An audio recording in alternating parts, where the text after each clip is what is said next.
Masjid Baitul Musyahadah atau dikenal dengan Masjid Kupiah Meketuk merupakan masjid yang dibangun secara swadaya oleh masyarakat muslim setempat pada tahun 1989. Pada saat itu namanya Masjid Al-Ikhlas, kemudian pada tahun 1993 nama Masjid Al-Ikhlas diubah dengan nama Masjid Baitul Musyahadah. Sahabat, salah satu keunikan dari masjid ini ialah atapnya yang berbentuk kupiah meketuk, yaitu topi tradisional Aceh. Tidak hanya atapnya saja, tapi pagar dan pintunya juga menyerupai kupiah meketuk. Rancangan masjid ini ditangani oleh seorang cendekiawan terkemuka di Aceh, yaitu Ali Hashimi. Beliau merancang masjid ini berdenah segi 5 sebagai gambaran dari rukun Islam yang harus diamalkan oleh seluruh jamaah masjid. Baitul Musyahadah bertempat di Jalan Tengku Umar, Gampung Gecikaya Jato, Kecamatan Banda Raya, Banda Aceh.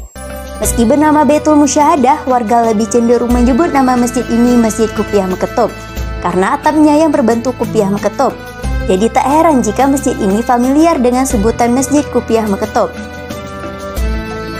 Yang paling unik dari masjid ini dikubahnya yang berbentuk kupiah meketuk atau topi tradisional Aceh.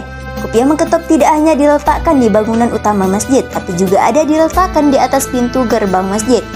Bangunan masjid ini bertabur nuansa tradisional Aceh yang sangat kental. Ketika Anda memasuki masjid ini, maka Anda akan melihat interior masjid yang menampilkan ornamen pintu Aceh.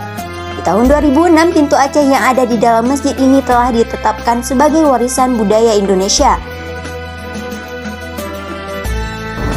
Masjid Baitul Musyahadah atau biasa dikenal Masjid Kupiah Meketuk bisa menjadi salah satu referensi wisata religi bagi sahabat yang berkunjung ke Aceh.